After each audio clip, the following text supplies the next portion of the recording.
First, face to face with Jamal Ratnayaka. Hello there and welcome to another episode of Face to Face, as always coming to you live and direct from our Newsfirst studios here in Colombo. Today is the 13th of March 2024 and my guest tonight is a returning guest on the show. He is Niroshan Perera, Member of Parliament representing the main opposition, the Samagi Jana Balawegaya from the Puttalam district. Welcome back, Mr. Perera. Thank you. And I hope you're doing well. Thank you. So, Mr. Perera, there is much I want to discuss with you tonight, but let's get the ball rolling on a certain meeting that took place earlier this week. The President facilitated a meeting with himself being the chair and several of the officials representing the financial sector in Sri Lanka, including the Central Bank Governor, the Treasury Secretary and the two finance ministers on Monday. And he also invited the opposition parties to discuss the IMF conditions prior to a meeting with the representatives of the IMF. And notably, the Samagi Jana Balawegaya and the opposition leader Sajith Premadasa were not present at that meeting. Only Member of Parliament M.A. Sumandiran was present at the meeting, and he said that he had requested the technical assistance reports from the President and the government to evaluate why certain IMF recommendations have been presented to Sri Lanka in its extended fund facility program. So my first question to you is, being the main opposition in Sri Lanka, why does the Samagi Jana Balawegaya continue to boycott such meetings organized by the President? Do you believe that there would have been a better outcome from this meeting had the Samagi Jana Balawegaya presented its views and raised its concerns during this meeting? And do you believe that as a responsible and accountable opposition, the Samagi Jana Balawegaya should continue to boycott such meetings should they happen in the future as well? Yes, I think we have to look at the history of what has been happening with the IMF program first. Right. So when the government started negotiating with the IMF, as the opposition, we asked for details regarding that program. But the government was reluctant at that time, and they even didn't present some of the details to the Parliament. Okay. So, and after that, there was enough debates in Parliament, and even the leader of the opposition, he spoke about the IMF conditions.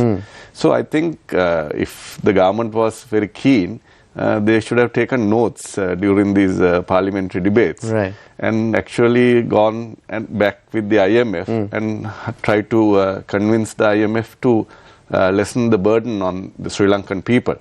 So we believe suddenly the President has come up with this idea to actually for the opposition to meet the IMF. So we believe we have already met the IMF several times. I, as the Foreign Secretary of the SJB, also I was also involved in that. We are going to meet them again next week.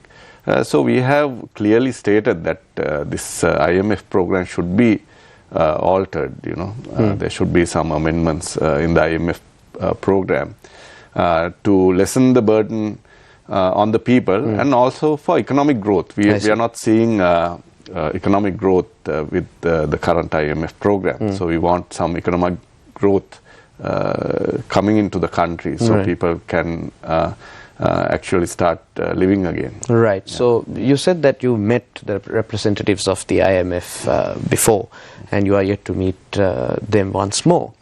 What sort of discussions were held with the IMF, as you mentioned, regarding the recommendations on how you can alleviate the burden on the Sri Lankan people whilst also maintaining this extended fund facility of the IMF? I think first thing we have to look at is the collection of taxes, the policy on taxation in Sri Lanka. The government with the Inland Revenue, Customs and even the Excise Department, they have failed to collect their targeted revenue. So the government has gone and raised the VAT, and then that has placed a lot of burden on the poor, and a lot of burden on the businesses in this country. So I think those things should be reviewed again, and we should go for a more targeted tax system, and also the reforms of the SOEs has been delayed. If you take the electricity board, or if you take Sri Lankan Airlines, those have been delayed, and that burden is also coming to the Sri Lankan citizens. So I don't think it's fair for the Sri Lankan citizens to take all this burden and the government not doing any reforms and just taxing the people. Right. So speaking of SOEs, that's been a topic that has been trending for quite some time. We saw 52 SOEs, strategic SOEs are to be restructured, including Sri Lankan Airlines. And last week or earlier this week, we saw Minister Nimal Siripala de Silva saying that either the national carrier has to be privatized or there will be job cuts and insecurity, so on. But under the SJB's leadership, should the SJB rise to power and take the helm of the country, what sort of a plan does the SJB have for these SOEs, especially the ones that are underperforming and are loss-making? Yes, so I think the SOEs needs to be restructured. That's no question about it. Right. It's the way that the government is doing the restructuring that's the problem. So it has to be transparent. Right. And actually, we believe that if you are looking for investors, the investors has to be technically sound for them to run these SOEs. Right. And of course, there's like if you take the Sri Lankan airline, there's a question about regarding the debt. They have a US dollar 1.2 billion debt. So some of that debt has been We saw taken, 500 billion will be absorbed by the government. by the government means by the people. Yes, taxpayers. Taxpayers and ordinary Citizens. The farmers, the fishermen and all that they'll have to pay. And they haven't even seen aircraft, Yes, true. so it's not fair that they have been asked to pay. For the decision taken by the former Rajapaksas. We know that Rajapaksas were running that airline. The infamous Airbus deal has cost this country so much of money. So ultimately the people have been asked to pay for that. Right. I don't think that's fair. So if the government is taking some of the debt, there should be at least an investigation into what happened at the Sri Lankan Airlines, who made the decisions to really run that aircraft, the carrier to the ground. So that's the position we are in. And if you take the electricity board also, now there was a lot of debate regarding the price of electricity. Yes. At one time it was the highest in South Asia. So there's a lot of SJB went to courts and there was a lot of attention, and finally the CB and the government decided to reduce the price. But still I think people are finding it difficult. And there is room for further reductions, Yes, yes. Right. And efficiency inside these SOEs. Right. So under an SJB government, just to clarify, will there be a total privatization of these SOEs, or will you opt for a private-public partnership, or will you seek to make the public sector more efficient while holding on to full autonomy of the, or holding on full responsibility of these SOEs? How will it go about? So I don't think there can be one solution. So you have to look at each SOE separately, individually, right, and see how much contribution that SOE is giving to the people and the economy. Right. And you know, these SOEs, they are run differently, you know, so you have to look at that also and see how we can do the restructuring process. So the restructuring has to be done. So that's not negotiable. Yeah, there's no debate on that. But the way these SOEs are going to be restructured, we'll have to differ. Yeah, we'll have to see. Yeah. Right. So moving from that to the election drama and the political sphere in Sri Lanka, there are many parties saying that it will be a presidential election that will be held first, or a general election. The SLPP says one thing, the president says another thing, Minister Harin Fernando is saying another thing, and this is making it increasingly difficult for political parties to structure their campaign plans, to rally their troops, to rally their candidates and their voters. What is your opinion on this ambiguity surrounding which election will be held? Because according to the constitution, the presidential election is to be held. But while be that as it may, there have been rumors circulating that a general election will be held beforehand and so on. So what is your theory, what is your opinion on that matter? So I think the government is trying to confuse the voters and the opposition parties. I see. By stating from different quarters what they are going to do. Right. So it depends on how the government is doing. We know that the government is far behind the opposition parties in terms of numbers at the ground. So I think the president and the government members are worried that they won't be able to hold on to power any times in the long term. Yes. In the long term. So I think they are looking at different scenarios. Right. So one scenario is for the president to go for a general election first, and then as you know that he has allocated funding only for one national election this year. So what he can say is we have the general only election, allocations for one national election. so only general election this year. Right. Then we'll have to postpone the presidential election because we don't have funding. Right. So that's one scenario. The other scenario is he's trying to abolish the presidency. So he might say that they might have to have a referendum and then maybe have a court case. So there are different scenarios that he can use. So I think for him the preference is to postpone the presidential and be at the helm for some time. So I don't know which option that he might use, but I think he doesn't have the numbers to go for a presidential and win unless he gets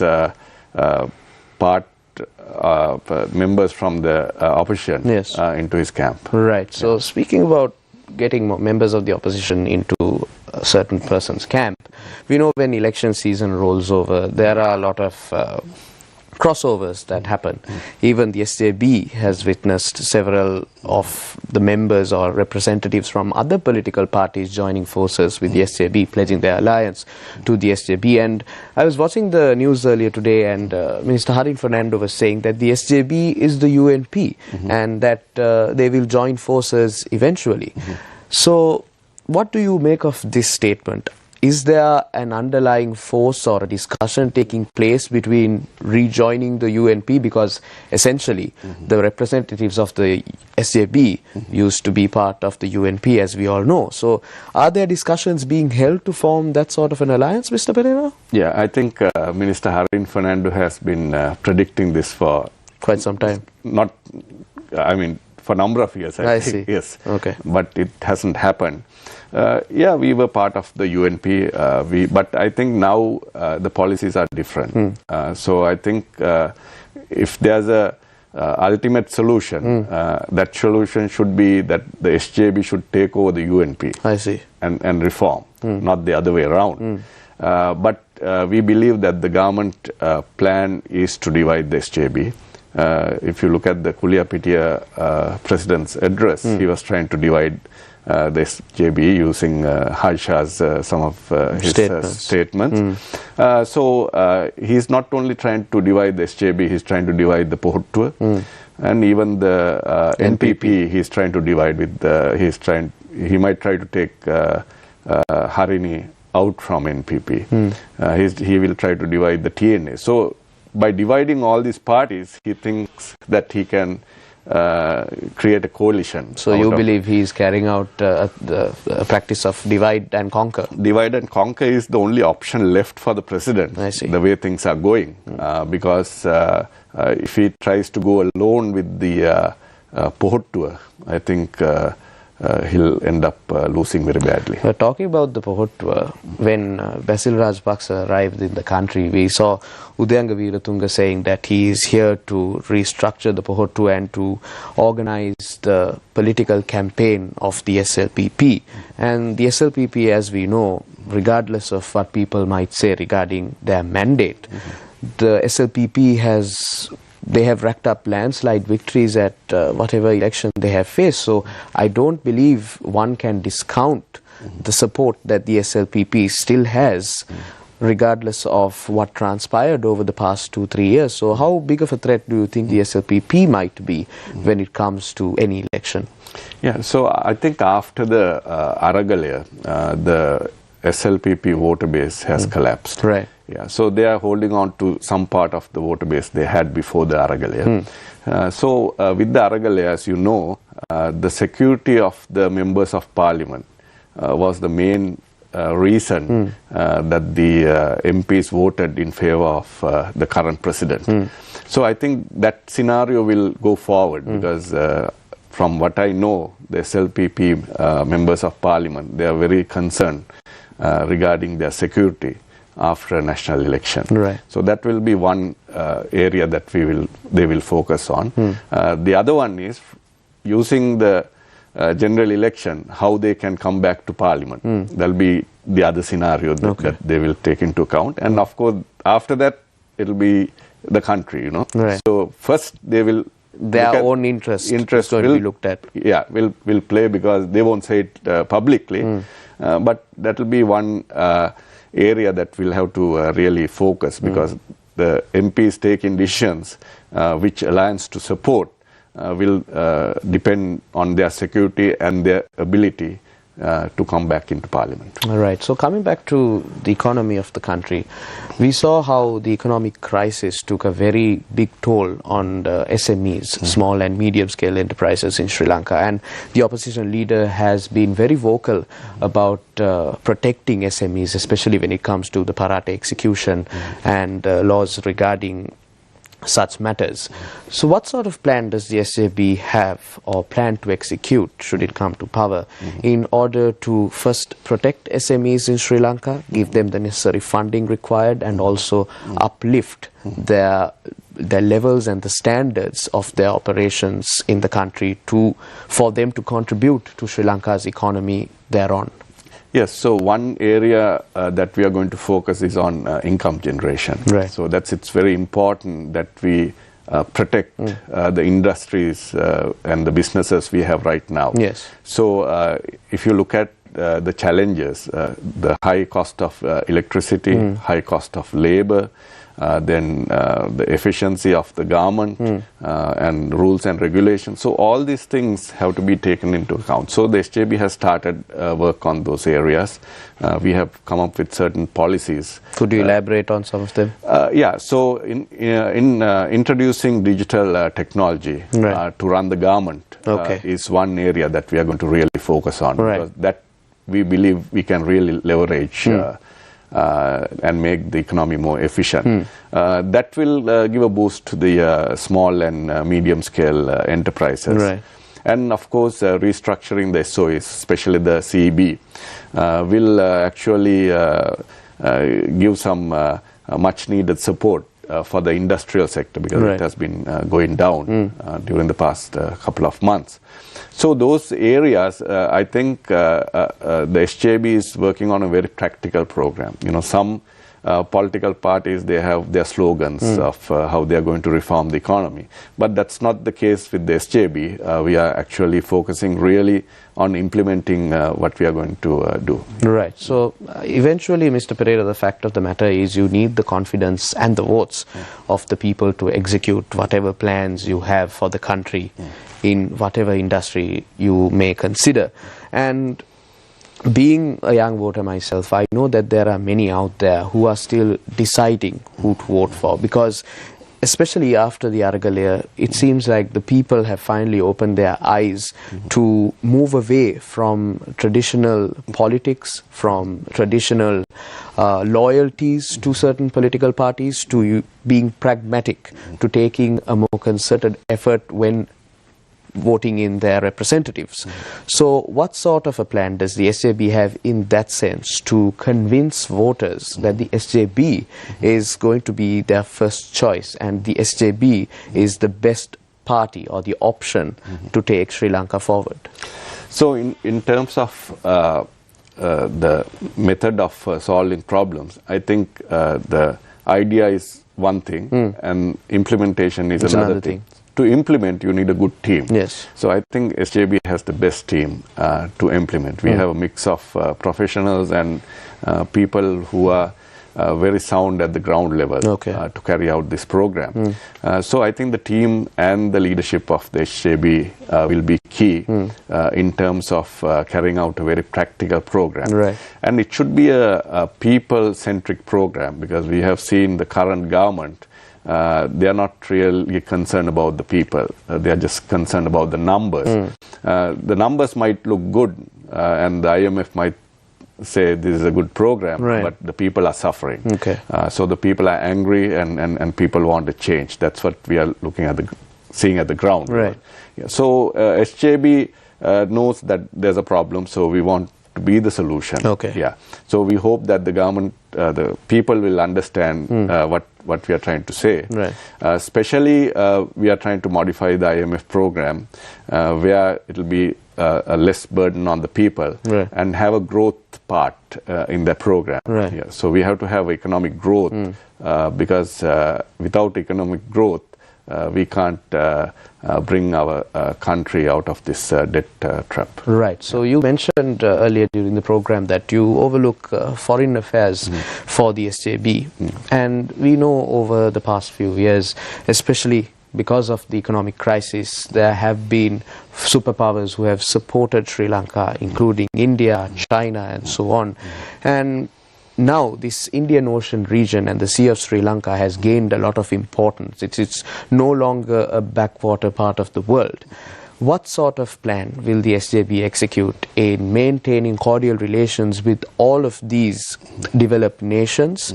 Because we know that maintaining cordial relations with each and every country is vital. Being a champion of the non-aligned movement, Sri Lanka also has a reputation to protect. So where will the SJB stand when it comes to foreign policy, dealing with certain assertions made by certain developed countries in their need to secure power in the world power struggle?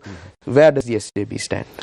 So our foreign policy will be non-aligned. So we'll have to have good relations with all the countries, but we have to do a balancing act. We know there's a power struggle in the Indian Ocean. There's a rising power, China. So we have to deal with that.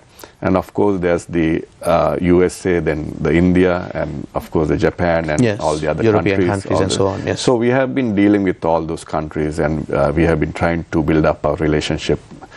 So I think in terms of even the economic recovery, it's very important that we deal with these countries in a straightforward manner. So we have been trying to get the IMF program into the right track, using the relationship between these three countries. So I think in terms of the foreign policy, it should be Sri Lankan, what Sri Lanka can benefit from the foreign policy in terms of what we our can get. interests have to be protected first. In terms of investments coming into Sri Lanka, and of course the security of Sri Lanka is very important when we are dealing with the world powers. So we feel that sometimes the current government has been trying to be in favor of all the countries. That's not going to work. So they have been trying to appease multiple key players. They are trying to. They don't have a direct policy of how to deal. So it's very wavered. Wavered. So that has been the problem, I think, with the foreign policy, and that has created some issues with multiple countries. So we had to really deal with that and come up with a strong foreign policy that can deal with these problems. So finally, although we're pressed for time, I must ask you this question. We know fraud and corruption is something that's nowadays thrown around very easily, saying that led to Sri Lanka's downfall.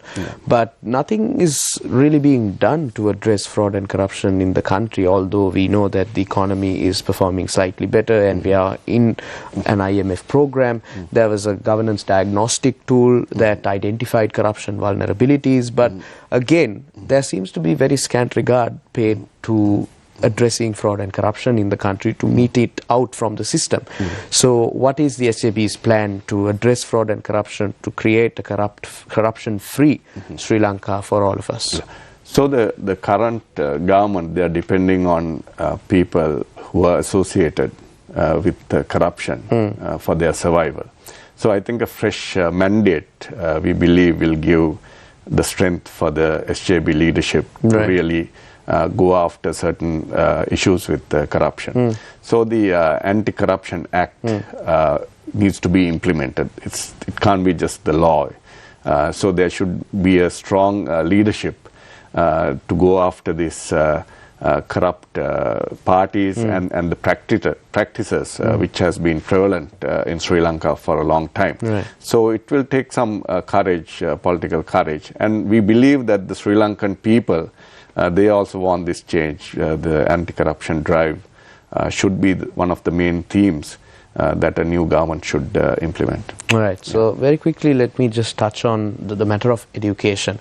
We know that through the Sakwala program, the opposition has been supporting a lot of rural schools. The opposition leader has also been very active when it comes to supporting the education, primary, secondary and tertiary. What is the Samagi Janabala Vega's blueprint for upgrading education, to making sure that the trending topics and the trending syllabi of the world is adopted by Sri Lanka, and our children get the best possible education and the quality of education is upgraded?